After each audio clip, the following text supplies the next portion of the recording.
In this video, I meet with Robert Haddad for the second time. We take a deep dive talking about depression and how it affects young people and the role that God played in his recovery. Robert further goes on to speculation on his view on the challenges that young people face today, especially when forming relationships. Stay tuned for more.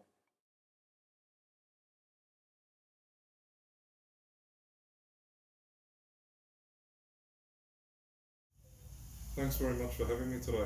It's great to see you. So, when we met last time, we spoke a little bit about the eventful life you had leading up to current day. And I think one of the things that stuck out in my mind when we last spoke was your experience with depression.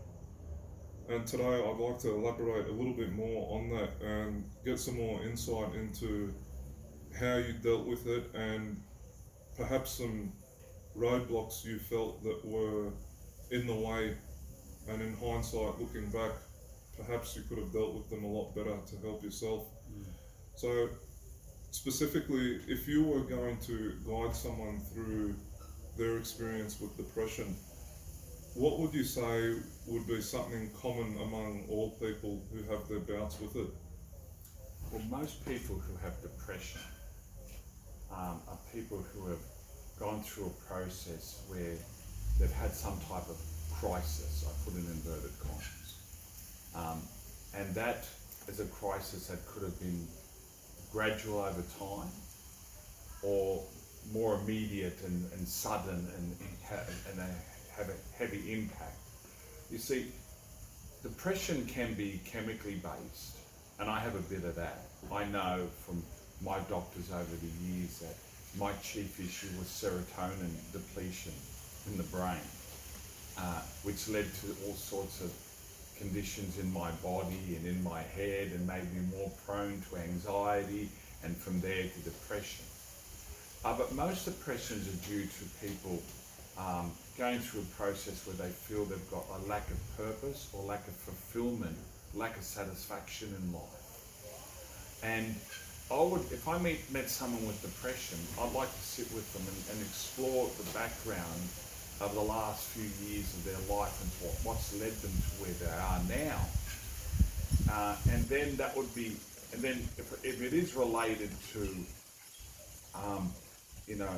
a lack of fulfillment, lack of satisfaction or purpose in life, then we can give people direction there to slowly get them out of that again.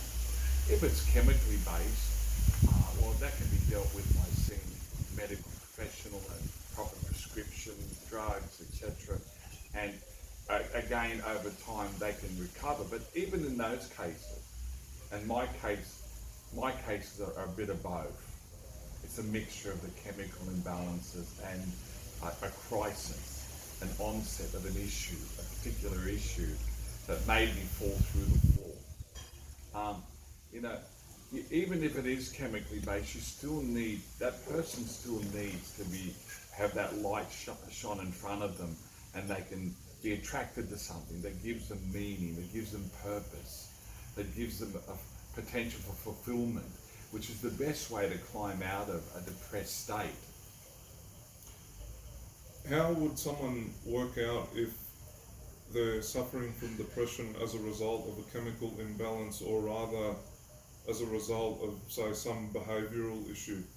Well, you just got to explore what's happening in their life.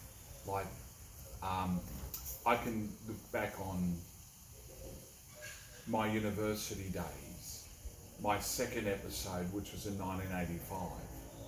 The depression there related remotely to OCD and obsessive compulsive disorders affecting the way I study. And I began to develop obsessional study habits from nearly 2 years prior to that depression. And those obsessive study habits I felt compelled in my own mind that I needed to memorize every word of all my notes before I could get into an exam. And if I couldn't, then I'll get depressed and I'll drop out and I'll fail. And that ruined me in 1985. ruined me so much that I could not complete final year of law school until mid-1989, which was 3.5 years later. So I spent 4 years completing most of the degree and another 3.5 years just to finish the final 4 subjects. So you can see there that there was an episode that was triggered by, that depression was triggered by another issue, and it gradually grew over a nearly 2-year period until I fell through the floor.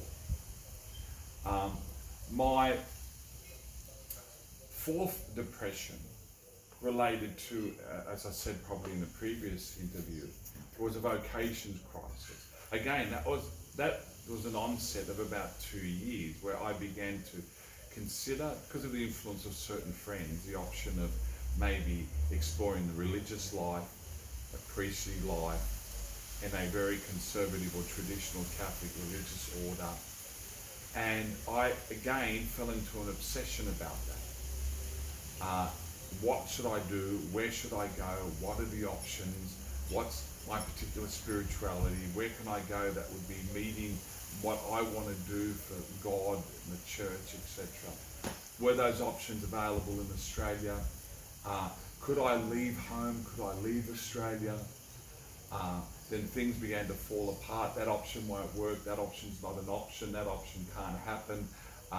Then I realised I really didn't have the nerve to just pack up and go to a place overseas and leave everything I knew in Australia.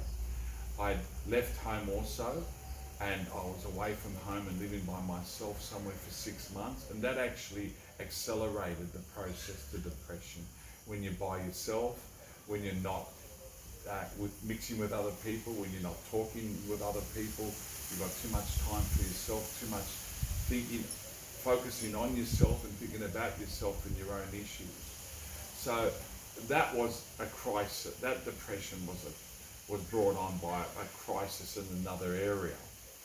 I don't think I have depression simply because of a chemical imbalance. I do have that. I do have those issues, and I can feel them regularly on a day-to-day basis. What I might call micro-depressions, or certain anxieties or irritabilities, or etc. But I manage that on a daily basis. Once I had a Catholic psychiatrist in 1994 who knew my issues, diagnosed those issues, informed me about those issues, gave me a greater understanding. And the greater understanding gave me power, greater confidence. I wasn't so afraid of these issues anymore. I could know that they by themselves would not bring me down, and that I could, if I managed them, I could cope, I could survive, and not only survive, but I could thrive. And the various remedies that drew me out of those depressions, or that depression cycle. And why I could now say after nearly 26 years, I haven't had another major episode. I've been close to a couple of, depressions again, but I haven't actually fallen through the floor like I did when I was 15 and 21 and 25 and 30 years of age. As you can see, there was a pattern there. Nearly every 5 years on average, I had a major episode. But over the last 25 plus years, I haven't.